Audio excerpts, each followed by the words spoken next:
Hi everyone, this is Pradeep Khanal. Welcome to IT Tutorials. Today I'll be discussing about various CPU scheduling algorithm, or we can say process scheduling algorithm in operating system. Now let's begin with first algorithm, that is first come first serve algorithm. In this technique, the process that requests the CPU first is allocated to CPU first, and this is one of the most simplest scheduling algorithm, and it is non-preemptive scheduling algorithm. That means के हुन्छ भने जुन process एउटा कुनै पनि प्रोसेसलाई सिपियुले execute गरिरहेछ भने त्योभन्दा पछाडि हायर प्रायोरिटीको प्रोसेस आए तापनि सिपियुले त्यही प्रोसेसलाई नै एक्जिक्युसन गरिरहेको हुन्छ। यसलाई हामीले के भन्छौँ, नन प्रिम्पसन भन्छौँ। भनेपछि अरू प्रोसेसले करेन्टली एक्जिक्युट भइरहेको प्रोसेसलाई प्रिम्प्ट गर्न सक्दैन। That's why it is called non preemption algorithm. अब यसको एडभान्टेजेसहरू हेरौँ। यो भनेको it is very simple and easy to understand and implement, किनभने जुन आउँछ त्यसैलाई सिपियुको टाइम अलोकेट गर्ने। That's why it is very easy to understand and implement, and it has got various disadvantages. त्योहरू चाहिँ के हुनसक्छ भने the process with less execution time suffers. भनेको मतलब अब सुरुमा यदि हायर सिपियु ब्रस टाइम भएको प्रोसेसेसहरू आएको छ भने पछाडि सानो सिपियु ब्रस टाइम भएको प्रोसेसेसहरू आए पनि तिनीहरूले धेरै टाइमसम्म वेट गरिराख्नु पर्ने हुनसक्छ। देयरफोर यसमा के हुन्छ, the average waiting time on the this technique is often quite long. Average waiting time चाहिँ एकदमै धेरै हुन्छ यो एल्गोरिथम युज गर्दाखेरि, and it results in lower CPU and device utilization, and it is not effective for time setting system. Obvious time setting सिस्टमहरूमा त यो effective हुँदैन, किनभने सुरुमा जसको रिक्वेस्ट आएको हुन्छ त्यो प्रोसेसलाई नै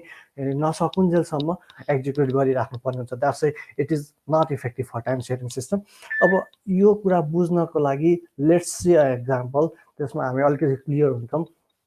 Consider the following sets of processes that arrive at time 0 with the length of CPU burst given in millisecond. भनेको एउटा एक्जाम्पल मात्रै लिन खोजेको मैले, जसमा चाहिँ भेरियस प्रोसेसेसहरूको सिपियु ब्रस्ट टाइम मिलिसेकेन्डमा दिएको छ। यहाँ हेर्न सक्छौँ हामीले we have 3 processes P1, P2 र P3 गरेर जम्मा 3वटा प्रोसेसेसहरू छ, जसमा P1 को सिपियु ब्रस्ट टाइम 24 छ, P2 को 3 छ, एन्ड P3 को 3 छ। ओके, अनि हामीले के अजुम गर्नुपर्ने हुन्छ भने यहाँनिर हेरौँ त, दिएको अर्डर पनि भनिदिएको छ, P1, P2 र P3 मा आएको छ भनेर भनिदिएको छ। Though they all arrive at time 0, but आउने अर्डर भनेको P1 पहिला आयो, P2 आयो, अनि P3 आयो। र यदि क्वेसन्समा चाहिँ यो अर्डर दिएको छैन भने हामीले के अजुम गर्नुपर्छ, माथि दिएको क्वेसन नै जुन अर्डरमा क्वेसन दिएको छ प्रोसेसेसहरू त्यही अर्डरमा आएको छ भनेर अजुम गर्नुपर्छ। भनेको मतलब सुरुमा P1 आयो, त्यसपछि P2 आयो, त्यसपछि P3 आयो, यसरी अजुम गर्नुपर्ने हुनसक्छ। हामीले यो केसमा चाहिँ क्वेसनले नै यो अर्डरमा प्रोसेसेसहरू आएको छन् भनेर भनिदिएको छ। अब यस पछाडि सबैभन्दा सुरुमा हामीले यस्तो एल्गोरिथम्सहरू इम्प्लिमेन्ट गर्दाखेरि फर्स्टमा ग्यान्ट चार्ट ड्र गर्छौँ। ग्यान्ट चार्टले चाहिँ के रिप्रेजेन्ट गर्छ भने कुन प्रोसेसलाई कतिखेर सिपियुमा दिइयो र कतिखेर सिपियुले त्यो प्रोसेसलाई रिलिज गर्यो भन्ने कुराहरू ग्यान्ट चार्टले रिप्रेजेन्ट गर्छ। द्याट्स वाइ हामीले के गर्छौँ, सुरुमा ग्यान्ट चार्ट कन्स्ट्रक्ट गर्छौँ। अब यही एल्गोरिथममा हेर्नु त ग्यान्ट चार्ट कसरी कन्स्ट्रक्ट गर्न सकिन्छ। यहाँनिर हेर्दाखेरि हामीले ग्यान्ट चार्ट बनाउनलाई यहाँ सुरुमा हेरौँ, P1 भन्ने प्रोसेस जसको सिपियु ब्रस्ट टाइम 24 छ, त्यो 0मा आयो र यो फर्स्टमा आएको हुनाले सिपियुले यसलाई नै सुरुमै टाइम दिएको छ भने चाहिँ 0देखि यहाँनिर हेर्न सक्छौँ 0देखि 24सम्म के भएको छ, यो एक्जिक्युट भएको छ, P1 भन्ने प्रोसेस एक्जिक्युट भएको छ। अब 24 भन्ने टाइम स्ट्याम्पमा सिपियुले P1लाई कम्प्लिटली एक्जिक्युट गरिसके पछाडि अब नेक्स्ट प्रोसेस पिक गर्छ, त्यो भनेको कुन हो, P2। किन P2 सेकेन्डमा आएको छ, त्यही भएकाले सेकेन्डमा P2 पिक भयो। किन हामी कुन एल्गोरिथम हेर्दैछौँ, first come first serve algorithm. जुन सुरुमा आउँछ त्यसैलाई सिपियुले सुरुमा पिक गर्छ। ओके, यसको सिपियु ब्रस्ट टाइम 3 छ, त्यही भएकाले यो 24 देखि 27सम्म एक्जिक्युट भयो। नेक्स्ट हेरौँ, नेक्स्ट लास्टमा आएको प्रोसेस भनेको P3 छ, यसलाई सिपियुले 27मा लिएको छ। यसको सिपियु ब्रस्ट टाइम 3 भएकाले यसलाई 27 देखि 30सम्म के गर्यो, एक्जिक्युट गरेको छ। नाउ वी क्यान सी तलको टेबलहरू, यसमा चाहिँ हामीले यही टेबलबाट भेरियस कुराहरू क्यालकुलेट गर्छौँ। कति वेटिङ टाइम, फिनिस टाइम कति भयो, टर्न अराउन्ड टाइम कति भयो, यो सबै कुराहरू हामी यही टेबलमा क्यालकुलेट गर्छौँ। र कसरी क्यालकुलेट गर्छौँ भन्ने कुरा हामी डिस्कस गर्छौँ। ओके, यो भनेको प्रोसेसेसहरू 3टा प्रोसेसहरू P1, P2 र P3 3वटा प्रोसेस भए, सबैको एराइभल टाइम 0, 0 र 0 छ। अब यहाँ दिएको क्वेसनमा सबैको एउटाको सिपियु ब्रस्ट टाइम P1 को 24 छ, P2 को 3 छ र P3 को 3 छ। अब हेर्न सक्छौँ हामीले फिनिस टाइम भनेको के हो भने कतिखेर कुन प्रोसेस प्रोसेसलाई सिपियुले कम्प्लिटली एक्जिक्युट गरिसक्यो त्यसलाई त्यो प्रोसेसको फिनिस टाइम भनेर भन्छौँ हामीले। भनेपछि यहाँनिर हेरौँ यो कुरा हामीले ज्ञान चार्टबाट क्यालकुलेट गर्छौँ। P1 भन्ने प्रोसेस कतिखेर सकिएको छ 24 टाइम स्टेपमा सकिएको छ। ठिक छ, 24 मा सकिएको छ भनेपछि P1 भन्ने प्रोसेसको फिनिस टाइम कति हुने भयो 24 हुने भयो। त्यस्तै P2 भन्ने प्रोसेस कतिखेर सकिएको छ 27 टाइम स्टेपमा सकिएको छ भनेपछि त्यही भएर P2 भन्ने प्रोसेसको फिनिस टाइम कति हुने भयो 27 एन्ड सेम वेज P3 को कति हुने भयो 30 हुने भयो। हामीले यो कुरा फिनिस टाइम चाहिँ कहाँबाट क्यालकुलेट गर्छौँ ज्ञान चार्टबाट क्यालकुलेट गर्छौँ। अब नेक्स्ट भनेको टर्न एराउन्ड टाइम हेरौँ। टर्न एराउन्ड टाइम भनेको सिम्पली के हो भने कुनै पनि एउटा प्रोसेस एडमिट भइसकेपछि कहाँ जान्छ रेडी क्यूमा जान्छ। रेडी क्यूमा गइसके पछाडि अब कतिखेर सिपियुको टाइम पाउँछ अनि सिपियुको टाइम पाएपछि कम्प्लिटली एक्जिक्युट नहुन्जेलसम्मको ओभरअल टाइम भनेको चाहिँ के हो टर्न एराउन्ड टाइम हो। मान्छे एउटा प्रोसेस गरेर रेडी क्यूमा बस्छ अब त्यसको टर्न एराउन्ड टाइम स्टार्ट हुन्छ। अब वेट गर्छ सर्टेन टाइम त्यस पछाडि सिपियुले त्यसलाई पिक गर्छ एक्जिक्युट गर्छ र त्यो इन्टायर टाइम भनेको चाहिँ के हुन्छ टर्न एराउन्ड टाइम हुन्छ। ओके, अब कसरी क्यालकुलेट गर्न सकिन्छ हामीले simply turn around time formula हेर्छौँ भने T1 भनेको फिनिस टाइम मैले राखेको छु र अर्को T0 भनेको अराइभल टाइम भनेर मैले राखेको छु र हेर्दाखेरि यदि finish time minus arrival time गर्छौँ भने के हुन्छ we can calculate turn around time होइन। तर अब सिम्पली हामीले के पनि गर्न सक्छौँ माथि ज्ञान चार्ट हेरेर पनि कन्स्ट्रक्ट गर्न सक्छौँ। इट्स अप टु यु कसरी गर्ने। मैले चाहिँ यहाँ फर्मुला युज गरेर नै गरिदिन्छु। यहाँनिर हेरौँ अब P1 भन्ने प्रोसेस कतिखेर फिनिस भएको छ 24 मा फिनिस भएको छ। यही त हो नि होइन 24 मा फिनिस भएको छ। हामीले ज्ञान चार्टबाट पनि हेर्न सक्छौँ कतिखेर आएको थियो 0 मा आएको थियो। 0 मा आयो 24 मा फिनिस भयो भनेपछि अब यसको टर्न एराउन्ड टाइम हामीले के गर्छौँ 24 माइनस 0 भनेर 24 भनेर राख्छौँ। यस्तै P2 भन्ने प्रोसेसको टर्न एराउन्ड टाइम कति हुने भयो 27 मा सकिएको छ 0 मा आएको हो भनेपछि यसको कति भयो 27 हुने भयो। त्यसै P3 को के भयो 30 मा सकिएको छ कम्प्लिट एक्जिक्युसन भएर यो 0 मा आएको हो भनेपछि यसको टर्न एराउन्ड टाइम कति हुने भयो 30 हुने भयो। Now let's go for waiting time. Waiting time भनेको चाहिँ के हो भने कुनै पनि प्रोसेस एडमिट भइसकेपछि रेडी क्यूमा आएर बस्छ र कतिन्जेलसम्म चाहिँ यसले सिपियुको टाइम पाउनको लागि वेट गर्नुपर्छ भन्ने टाइम हो वेटिङ टाइम। अब वेटिङ टाइम के पनि हुनसक्छ भने फर इक्जाम्पल एउटा प्रोसेस आयो P1 भन्ने प्रोसेस आयो रेडी क्यूमा 5 सेकेन्ड्स वेट गर्यो 5 सेकेन्ड्स वेट गरेपछि त्यसले सिपियु टाइम पायो कति 3 सेकेन्डसम्म सिपियु टाइम पायो र एक्जिक्युट भयो अनि फेरि पछाडि 2 सेकेन्ड्स वेट गरेर बस्नु पर्यो किन त्योभन्दा हायर प्रायोरिटीको प्रोसेस आएकोले त्यसले वेट गरेर बस्नु पर्यो। भनेपछि के हुन्छ भने सुरुको वेटिङ टाइम र बिचमा वेट गर्नु परेको वेटिङ टाइम 3 + 2 5 नै ओभरअल वेटिङ टाइम हुन्छ है। भनेपछि अब यसमा चाहिँ हामीले कसरी क्यालकुलेट गर्न सक्छौँ जेनरली वेटिङ टाइम भने turn around time minus brush time गर्यो भने हामीलाई के दिन्छ वेटिङ टाइम दिन्छ। किन टर्न एराउन्ड टाइम भनेको चाहिँ आएर वेट गरेर सिपियुले एक्जिक्युट गरेको ओभरअल टाइम भयो। ब्रस टाइम भनेको चाहिँ सिपियुले एक्जिक्युट गरेको एक्चुअल टाइम भयो। भनेपछि ओभरअल वेटिङ टाइम कसरी क्यालकुलेट गर्न सकिन्छ turn around time minus brush time गरेर क्यालकुलेट गर्न सकिन्छ। अब यहाँनिर हेर्न सक्छौँ P1 भन्ने प्रोसेसको टर्न एराउन्ड टाइम 24 छ है यसको ब्रस टाइम पनि 24 छ भनेपछि 24 माइनस 24 0 है। अब यी माथि ज्ञान चार्टबाट पनि हेर्न सक्छौँ एउटै कुरा इट्स अप टु यु कसरी गर्नुहुन्छ तपाईँहरूले भन्ने कुरा हो। यहाँनिर के छ भने 0 यहाँनिर हेरौँ 0 मा आएको छ यो कतिन्जेलसम्म वेट गरेको छ सरी कतिन्जेलसम्म वेट गरेको छ 0 मै पाएको छ यसले सिपियु टाइम भनेपछि वेट गर्नु पर्दैन डाइरेक्ट 0 मा आयो 0 मै सिपियुले लियो र एक्जिक्युट गर्यो द्याट्स इट्स वेटिङ टाइम 0। यसले वेट गरेर बस्नु परेकै छैन क्यूमा बसेकै छैन त्यही भएर यसको वेटिङ टाइम कति हुन्छ 0 हुन्छ। त्यस्तै P2 भन्ने प्रोसेस हेरौँ त P2 भन्ने प्रोसेसको चाहिँ के भएको छ भने यो 0 मा आयो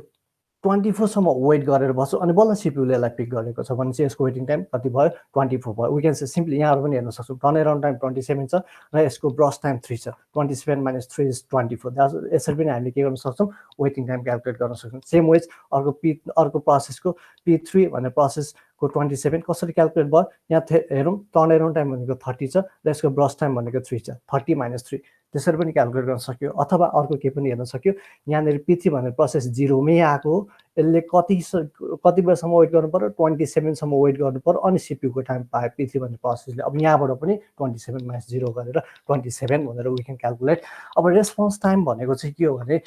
एक्चुअली कुनै पनि एउटा प्रोसेस रेडी क्यूमा आइसके पछाडि कतिखेर त्यसलाई फर्स्ट सिपियुले रेस्पोन्स दिन्छ फर्स्ट टाइम कतिखेर पिक गर्छ सिपियुले त्यसैले हामीले के भन्छौँ रेस्पोन्स टाइम भन्छौँ। जेनरली सबै नन प्रिम्टिभ एल्गोरिथमहरुमा चाहिँ एकचोटि पिक गरेपछि कम्प्लिटली एक्जिक्युट नहुन्जेलसम्म त्यही प्रोसेस एक्जिक्युट हुने भएकाले के हुन्छ वेटिङ टाइम र रेस्पोन्स टाइम सेम हुन्छ। यहाँ पनि हेरौँ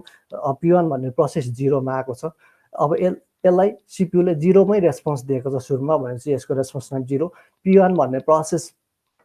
को रेस्पोन्स टाइम कति हुने भयो 0 हुने भयो त्यस्तै P2 भन्ने प्रोसेस 0 मै आएको तल यसलाई सीपीयूले कतिखेर रेस्पोन्स गरेको छ 24 मा भनेपछि यसको रेस्पोन्स टाइम कति 24 अर्को P3 भन्ने प्रोसेस 0 मै आएको हो र यसलाई सीपीयूले कतिखेर रेस्पोन्स गरेको छ 27 भनेपछि यसको रेस्पोन्स टाइम के हुने भयो 27 हुने भयो यसरी हामीले यो टेबल बनाउन सक्छौं अब यो टेबल बनाइसकेपछि अरु कुरा भनेको त सबै कुरा क्याल्कुलेट गरिसक्यौं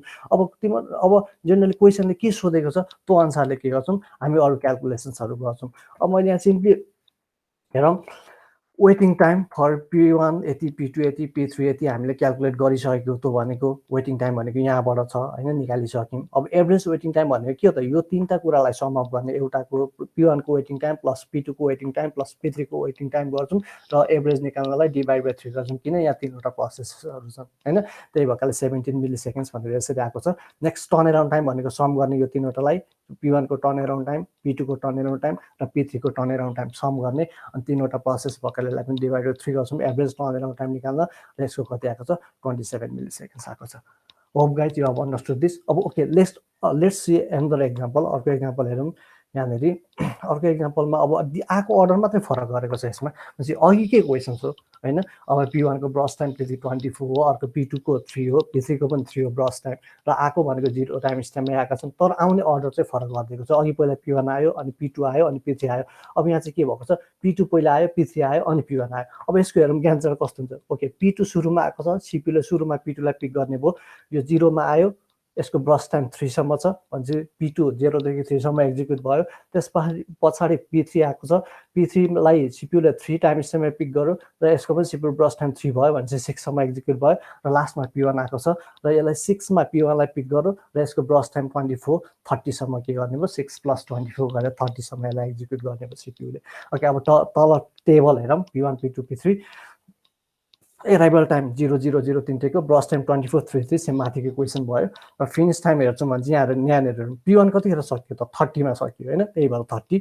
P2 कतिखेर सक्यो 3 मा सक्यो यहाँबाट हेर्न सक्छौं P2 3 मा सक्यो त्यही भएर 3 फिनिश टाइम र अर्को P3 कतिखेर सक्यो 6 मा सक्यो त्यही भएर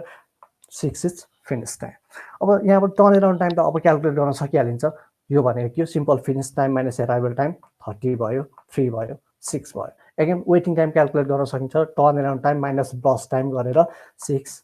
3 3 भनेर यसरी क्याल्कुलेट गर्न सक्यो रेस्पोन्स भनेको फर्स्ट टाइम सीपीयूले कतिखेर रेस्पोन्स दिएको छ P1 लाई कतिखेर रेस्पोन्स दियो यहाँ हेरौँ त P1 लाई त 0 मा आएको छ 6 मा रेस्पोन्स दिएको छ त्यही भएर 6 P2 लाई कतिखेर रेस्पोन्स दिएको छ 0 मा आयो 0 मै रेस्पोन्स दिएको छ दैट्स वाइ 0 P3 लाई कतिखेर रेस्पोन्स दिएको छ 0 मा आको यसलाई 3 मा रेस्पोन्स दिएको छ भनेपछि दैट्स वाइ 3 भनेपछि यसमा चाहिँ यो नन प्रिडिक्टिभ एल्गोरिथम भएकाले यसमा वेटिङ टाइम र रेस्पोन्स टाइम के हुन्छ सेम हुन्छ नन प्रिडिक्टिभ एल्गोरिथम ओके अब यहाँ तल हेरौँ वेटिङ टाइम सबैको calculate गरिहाल्यौं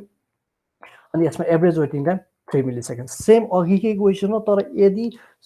lower CPU brush time अथवा थोरै सीपीयू ब्रस टाइम भएको प्रोसेसर्सहरु अगाडि आएको छन् के हुने रहेछ अल्टिमेटली एभरेज वेटिङ टाइम चाहिँ घट्ने रहेछ ओभरअल प्रोसेसर्सहरुको यहाँनेरि 3 भयो average waiting time turn around time पनि के भएको छ 13 मिली सेकेन्ड्स भएको छ okay let's go for next example अर्को एक्जाम्पल अझै मोर क्लियर हुन्छ त्यसपछि अब यहाँ चाहिँ अहिले चाहिँ हामीले के गर्यौं सबै प्रोसेसर्सहरु 0 टाइम स्ट्याम्पमा आए भन्ने एज्युम गरौँ अब 0 मा नआइकन सर्टेन अराइभल टाइम दिएको छ भने के गर्ने ओके हेरौँ यो question consider the following set of processor that arrive at time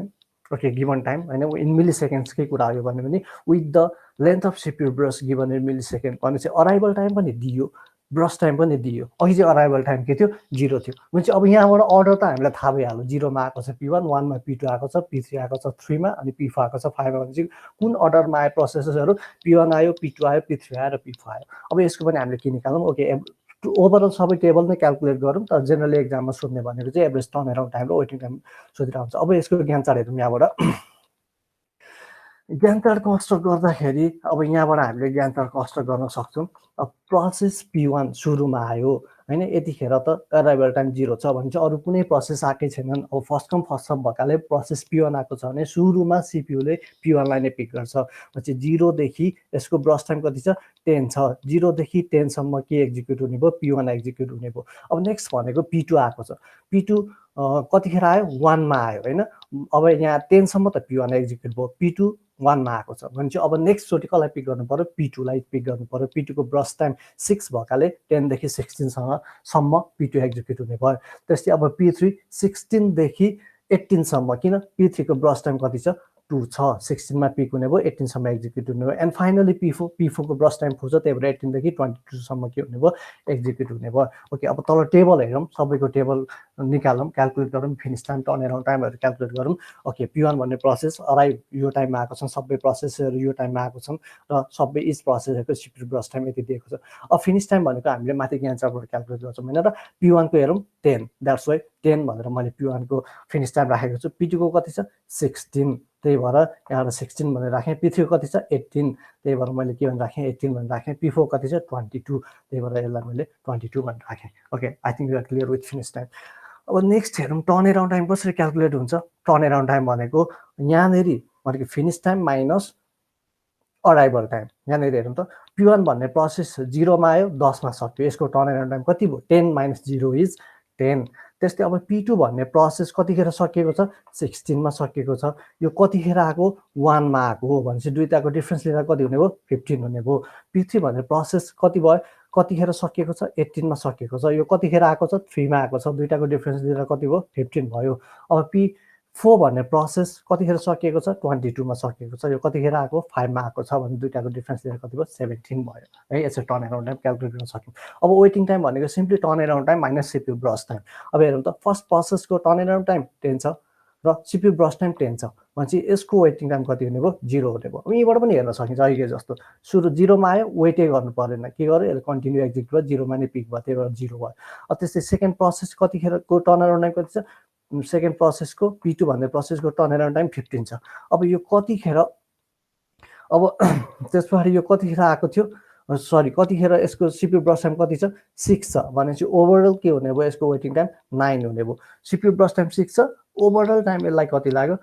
15 मा सक्यो भनेपछि आको पनि हेर्छौं यसमा त्यही भएकाले हामीले सिम्पली के गर्न सकिन्छ 15 माइनस 6 गर्न सक्यो अब त्यस्तै अर्को प्रोसेस P3 प्रोसेस को टर्न अराउन्ड टाइम 15 छ ब्रस टाइम 2 छ भनेपछि यहाँ कति हुने भयो वेटिङ टाइम 13 हुने भयो नेक्स्ट प्रोसेस P4 त्यसको टर्न अराउन्ड टाइम 17 छ यसको ब्रस टाइम 4 छ भनेपछि 17 माइनस 4 गरेर कति हुने 13 हुने भयो अब रेस्पोन्स टाइमको लागि चाहिँ हामीले यसरी गर्नुभन्दा पनि माथि ज्ञान चाँडै हेर्छौं जहिले पनि अब यहाँनेरि भने अघि पनि भने नन प्रिम्टिभ एल्गोरिथमको लागि वेटिङ टाइम र रेस्पोन्स टाइम सेम हुन्छ अब P1 भन्ने प्रोसेस 0 मा आयो 0 मै रेस्पोन्स पायो त्यही भएर यसको रेस्पोन्स टाइम 0 P2 भन्ने प्रोसेस कतिमा आको 1 मा आको र यसले रेस्पोन्स कतिमा पाएको छ 10 मा भनेपछि बल्ल फर्स्ट रेस्पोन्स कति मिलिसेकेन्ड्स पछाडी आको 9 मिलिसेकेन्ड्स पछाडी त्यही भएर यसको रेस्पोन्स टाइम 9 अब P3 भन्ने प्रोसेसलाई फर्स्ट रेस्पोन्स कतिखेर गरेछ 16 मा यो कतिखेर आको 3 मा आको त्यही भएर 16 minus 3 is 13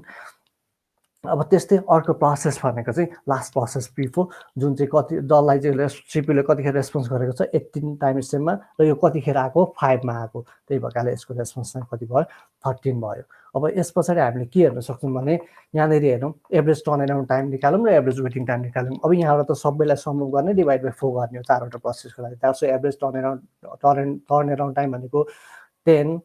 plus 15 plus 15 plus 17 divided by 4 that is 14.25 sorry है मिलिसेकेन्ड्स हो हाम्रो युनिट भनेको चाहिँ त्यस्तै एभरेज वेटिङ टाइम भनेको कति भयो